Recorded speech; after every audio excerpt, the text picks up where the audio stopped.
Praise lord. ప్రభు నామమునకు స్తోత్రములు కలుగునుగాక. ఈరోజు పాఠ్యాంశము కీర్తనల గ్రంథము 133వ అధ్యాయములో నుండి ధ్యానించుకుందాము. సహోదరులు ఐక్యత కలిగి నివసించుట ఎంత మేలు, ఎంత మనోహరము. అవును కదా. ఈ మాట వినిన వెంటనే మన చెవులకు శ్రవణానందమును, మన హృదయమునకు సంతోషముతో గంతులు వేసే శక్తి ప్రభు అయిన క్రీస్తు వారు మనకు ఇచ్చి ఉన్నారు. ప్రభు నామమునకు స్తోత్రములు కలుగునుగాక. సహోదరులమైన మనము కలిసిమెలిసి ఉండాలి. మనమందరము ఐక్యత కలిగి ఉండాలి. అంతేకాని కొందరు సహోదరులు సహోదరీలు నా మటుకు నేను స్వార్థము చూసుకుంటాను, నా మటుకు నాకు మేలులు కలిగితే చాలని స్వార్థపూరితముతో కూడిన హృదయములు కలవారై ఎటో పరిగెత్తుచూ ఉన్నారు. కానీ ప్రభు అయిన క్రీస్తు మాటలు వారేమాత్రము వినుటలేదు. సహోదరుడికి శ్రమ కలిగినప్పుడు సహోదరుడికి ధైర్యము చెప్పవలసినది పోయి, వాడు ఏమైపోతే నాకేంటి, ఆమె ఏమైపోతే నాకేంటి, నా మటుకు నేను స్వార్థము చూసుకోవాలి, నా మటుకు నేను మేలులు పొందుకోవాలి, నా మటుకు నేను జీవనం సాగించాలని కొందరు సహోదరులు అనుకుంటూ ఉన్నారు. కానీ అది శాశ్వతము కాదు, అది దేవునికి ఇష్టమైనది కాదు. ప్రభునామమునకు స్తోత్రములు కలుగునుగాక. यीशु मसीह की जय। आज दिन की शुभ वचन भजन संहिता में है। देखो यह क्या ही बली और मनोहर बात है। यीशु मसीह की जय। कि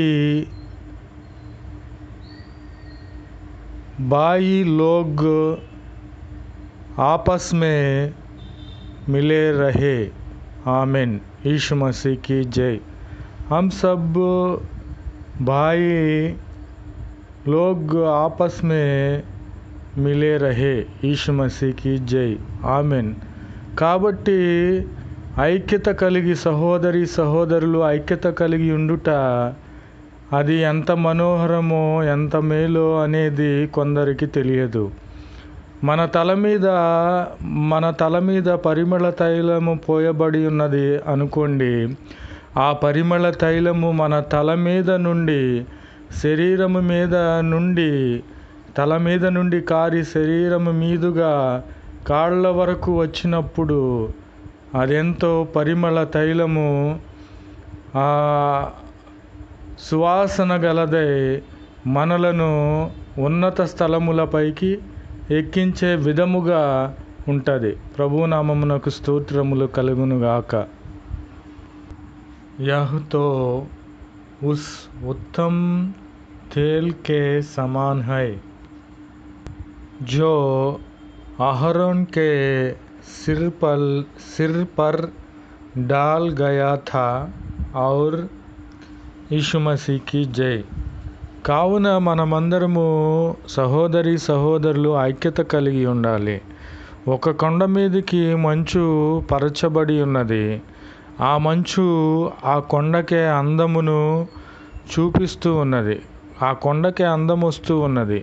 అది ఆశీర్వాదము, దేవుని యొక్క ఆశీర్వాదము, శాశ్వత జీవమును. అలాగునే మనకు సహోదరులు ఐక్యత కలిగి ఉన్న ఎడల మనకు ఆశీర్వాదము, శాశ్వత జీవము మన యొద్ద ఉండాలని ప్రభు అయిన క్రీస్తు వారు సెలవిచ్చి ఉన్నారు. ప్రభు నామమునకు స్తోత్రములు కలుగునుగాక. ఆమెన్. వా होमोन की उस ओस के समान है जो सियोन के पहाड़े पर गिरती है. यीशु मसीह की जय. यहोवा ने तो वही सदा के जीवन की आशीष ठहराई है. यीशु मसीह की जय. కావున మనమందరము సహోదరులమైన మనము ఐక్యత కలిగి ఉండాలి.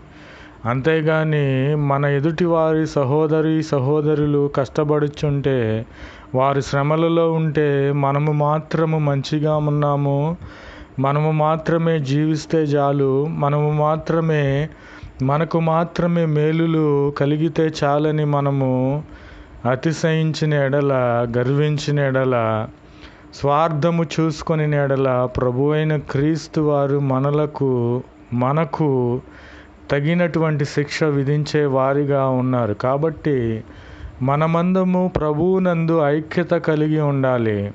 అది ఎంత మేలో, ఎంత మనోహరమో ప్రభువైన క్రీస్తు వారు మన హృదయాలకు, మన చెవులకు, మన యొక్క జీవితమునకు ఆస్వాదించే దేవునిగా ఉన్నాడని ప్రభువైన క్రీస్తు వారు తెలియపరుచున్నారు. Amen, amen, amen.